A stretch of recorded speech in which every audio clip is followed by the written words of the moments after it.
तेवढं ते जळोजी मळोजीकडे होतं. आणि जळोजी मळोजींनी मनात ठरवलं की आता आपल्याला पंढरपूरला जायचंय.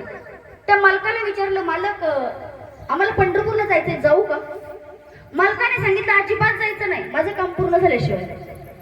आता अजिबात जायचं नाही म्हटल्यानंतर मनात आला विचार आला, त्या ठिकाणी पांडुरंग परमात्म्याला दया आली, माझ्या भक्तांना पंढरपूरला यायचंय, पण एक सर्वसामान्य माणूस आपल्याकडे येऊन देत नाही. आणि सर्वसामान्य माणूस येऊन देत नाही म्हटल्यानंतर त्या ठिकाणी त्यांच्या मनात इच्छा उत्पन्न केली जळोजी मळोजींच्या, तुम्ही पंढरपूरला निघून या. गावातून दिंडी निघाली. पहाटेची जळोजी मळोजी दिंडीत सामील झाले आणि निघून गेले. सकाळचे 9 वाजले. जळोजी मळोजी कामावर आले पाहिजे.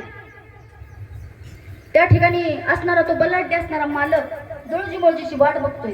हे माझ्या पांडुरंग परमात्म्याला अंतरात समजलं की अरे आज जर जळोजी मळोजीची जागा आपण नाही घेतली ना तर उद्या जळोजी मळोजीला गावात स्थान नाही, कारण तो व्यक्ती मोठा होता.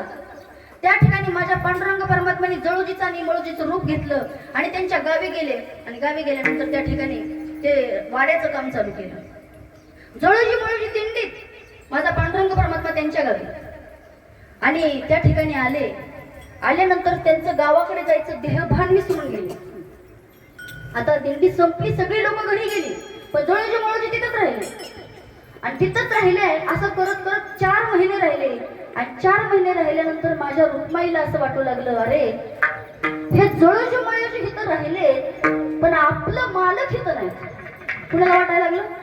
रुक्माईला वाटू लागलं, माझा मालक पांडुरंग परमात्मा इथं नाही.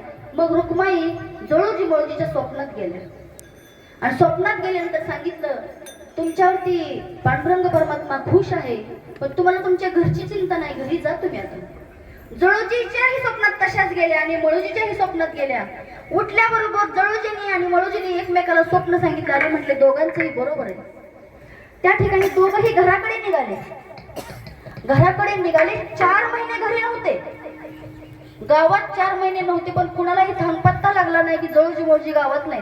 कारण त्या जळोजी मळोजीचं रूप माझ्या देवानं घेतलं होतं. आणि त्यांच्या घरीही देव वावरत होते आणि त्या ठिकाणी मालकाच्या घरी कामही करत होते. आणि घरी आल्यानंतर पाहिलं तर मुलांच्या अंगावरती भरभरीत कपडे, बायकांच्या अंगावरती सुंदर साड्या, घर सुशोभित झालेलं, घरात मस्तपैकी पंचपक्वान्नाचा सुगंध सुटलेला.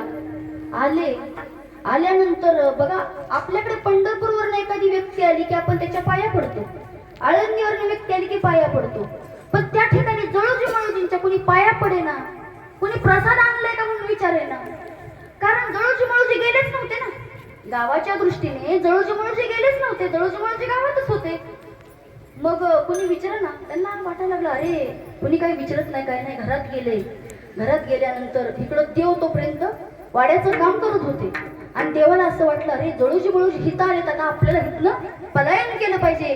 देव तिथनं निघाला, असा विटीवर जाऊन उभा राहिला. आणि जळोजी मळोजी घरनं निघाले, त्या राजाच्या घरी गेले, त्या मालकाच्या घरी गेले. आणि पाहिलं तर चिरेबंदी वाडा, एवढा सुंदर कलाकुसर केलेली. आणि त्या ठिकाणी गेल्यानंतर त्यांनी त्या मालकाला विचारलं, मालक तुम्ही बांधकाम हे दुसऱ्याकडून करून घेतलं का? त्यांनी विचारलं, दुसरा कारागीर लावला होता का? त्यावेळेस तो मालक सांगतो, काय बोलता जळोजी मळोजी, रोज येऊन तुम्हीच काम करता आणि असा प्रश्न विचारता, दुसरा मालक लावला होता का? दुसरा कारागीर लावला होता का? नाही म्हटले, तुम्हीच काम केलं, तुम्हाला पैसे कमी पडले, अजून पाहिजेत का? जळोजी मळोजींना अंतकरणात नाही एवढं वाईट वाटलं, अरे देव प्रत्यक्ष माझ्या घरी राहिला, माझ्या बायका मुलांचं संगोपन केलं ती केलं, आणि माझी हत्यार काही करवत असेल, वाकास असेल, पटाशी असेल, सुताराची सगळी हत्यारं घेऊन माझ्या पांडुरंग परमात्म्याने एका मालकाचा वाडा बांधून दिला. आजपासून हे सुतारकीचं काम बंद करायचं आणि फक्त पंढरपूरमध्ये जाऊन राहायचं. आणि जळोजी मळोजींनी ही इच्छा उत्पन्न केली आणि जळोजी मळोजी पंढरपूरला गेले. तिथंच राहिले. गंगू काकांच्या मठात गेले. गंगू काका शिरवाळकरांच्या मठात गेल्यानंतर तिथंही कीर्तनात ऐकलं की जीवनात आल्यानंतर पंढरपूरची वारी करावी, पण पंढरपूरची वारी करत असताना एकदा अलंकापूरची वारी करावी. आणि अलंकापुराची वारी केल्याशिवाय माणसाने मरूच नाही. मनोमन इच्छा उत्पन्न झाली होती मनात, आता पंढरी सोडायची नाही. घरदार नाही, दुसरं गाव नाही, फक्त पंढरी म्हणजे पंढरी.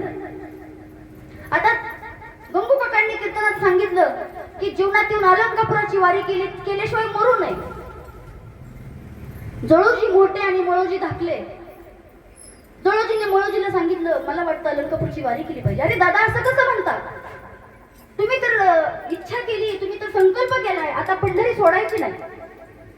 मग पंढरी सोडायची नाही म्हणजे पंढरपूरची वारी होणार कशी? आळंदीची वारी होणार कशी?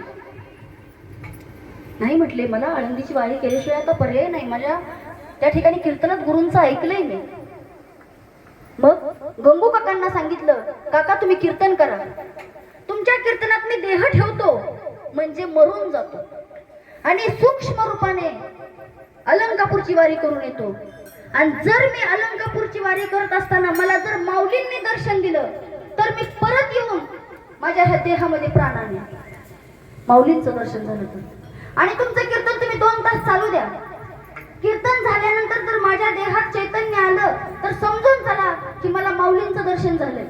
आणि माझा देह असाच पडलेला असला तर समजून चला की मला माऊलींनी दर्शन दिलं नाही म्हणून. आणि त्या ठिकाणी जळोजी कीर्तन चालू झालं. गंगू काका शिरवळकरांनी कीर्तन चालू केलं आणि त्याच ठिकाणी देह ठेवला. आता देह ठेवल्याबरोबर बघा, आता माणूस हल्ला तरी आपलं लक्ष विचलित होतं. त्या ठिकाणी माणूस साक्षात आडवा झालेला आहे, देह ठेवलेला आहे त्याने. सगळी लोक गडबड करायला लागली. गंगू काकांनी सांगितलं, कुणीही गडबड गोंधळ करू नका, कीर्तन 2 तास आहे, 2 तासानंतर बघू त्या देहाचं काय करायचं. माणसं शांत झाली. कीर्तन 2 तास चालू राहिलं. विठोबा पाय घेत झालं. आता जय विठ्ठल करायच्या टायमिंगला बरोबर जळोजी जशाच तसे उठून बसले. आणि जशाच तसे उठून बसल्यानंतर गंगू काकांच्या लक्षात आलं की जळोजींना माऊलींनी दर्शन दिले. देह नाही गेला, फक्त आत्मा गेला. चैतन्य रूप घेऊन आत्मा त्या ठिकाणी गेला आणि माऊलींचं दर्शन घेऊन माघारी आला.